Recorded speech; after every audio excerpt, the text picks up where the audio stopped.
Hi, I'm Franklin Hoover. I'm from Flagstaff, Arizona, and I'm standing on the shores of Lake Mead, Nevada, just off of Boulder Island, to visit a place I haven't been to since December 31 of 1993. New Year's Eve 1993 and 1992, some friends who had met in college at Northern Arizona University in Flagstaff drove over here to go scuba diving in Lake Mead to see the remnants of a factory that had been used to mix material to build Hoover Dam. When they constructed the dam, there was a large facility constructed here, big circular wall with a large column in the middle, and a big metal arm was attached to it to mix materials that would be taken by railroad down to the dam. And when the dam was finished and the lake came up, they took what they could and flooded the facility. So it was kind of a playground for scuba divers for years after that. They were the two deepest dives I ever did, down to depths of 70 feet, and it was an amazing time. And I've watched it for the last 24 years, driving back and forth between Nevada and Arizona. Most recently in March, went up to see my daughters and grandson who are in Reno now, and I finally decided I had to come out here and see it for myself. Here's the logbooks from the two dives that we did. As you can see, I called it the cement plant. After the internet was invented, I learned that it actually had a more official name called the batch plant. But those are the two dives that we did. The reason I had to come out here and see it for myself is when we surfaced from the lake on New Year's Eve 1993, I don't think any of us could have imagined seeing what I'm seeing today.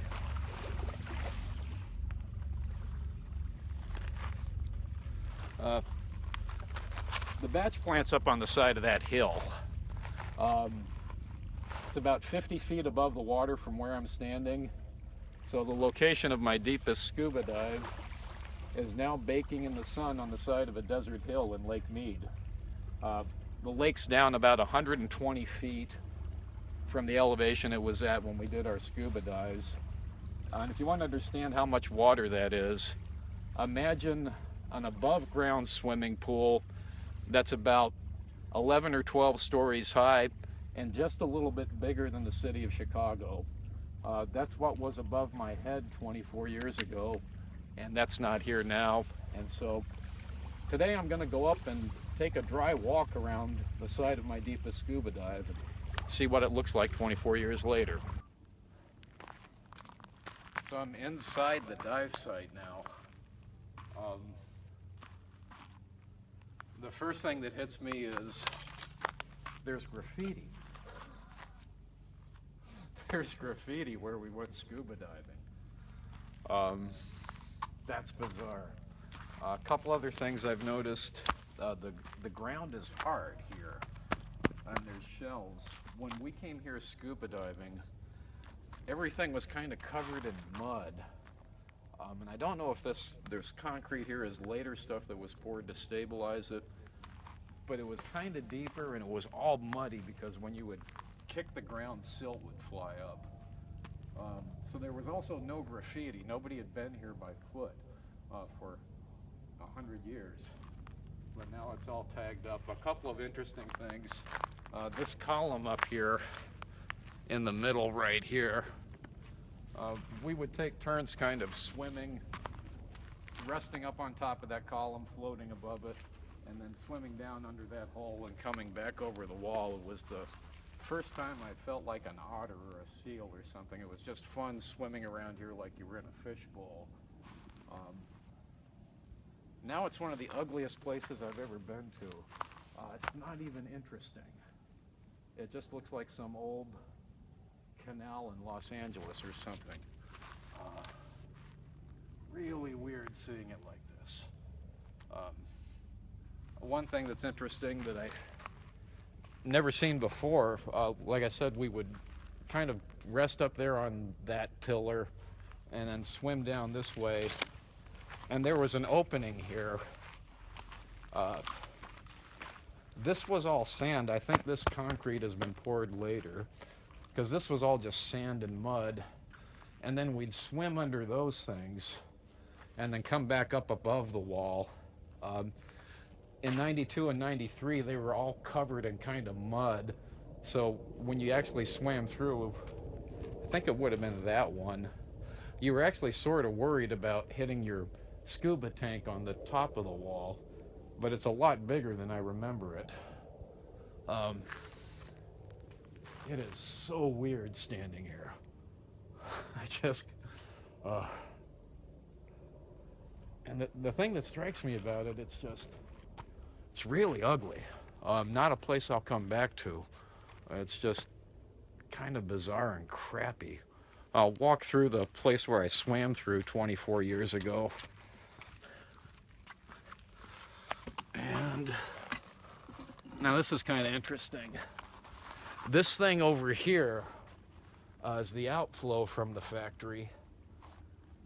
I don't really remember seeing it when we were diving. Probably it was too far below the water. That would have been about 75 feet down there, so I probably didn't see it.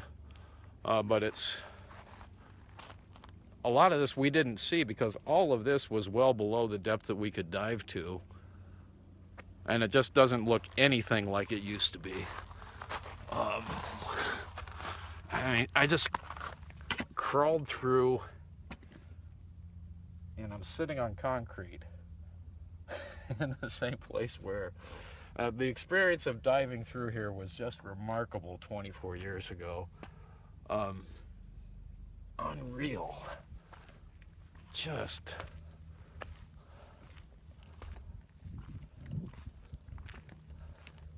that's just wild being back here.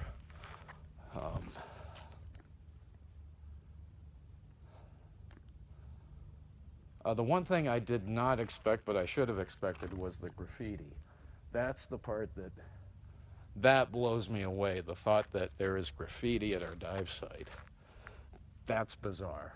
I'm gonna go up to the top of the hill and see what it looks like from above where we put in 24 years ago.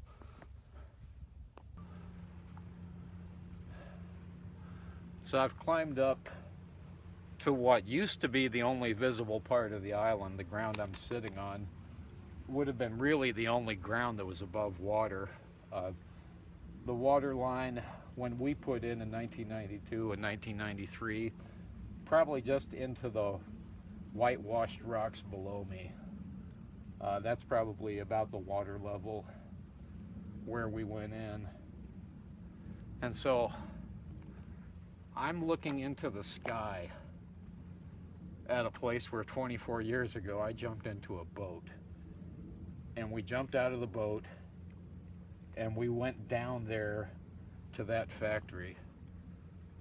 To sit and look at it today is just incredible.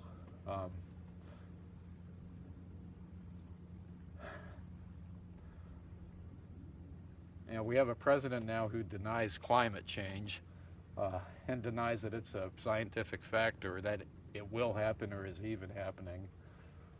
You know, I can't look out at this and take that seriously for 1 minute. You know, I've seen it happen right here. It's in front of my face.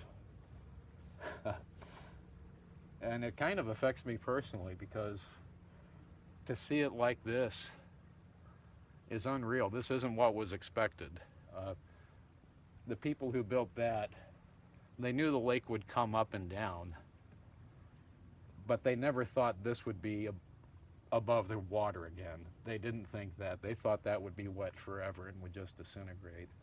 So what's happened here, this is a surprise to everyone. Although it's not really a surprise. We should have known, we should have seen it coming.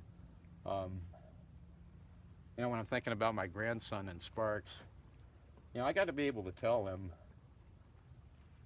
when he asked me, did you know that this was going to happen and what did you do about it?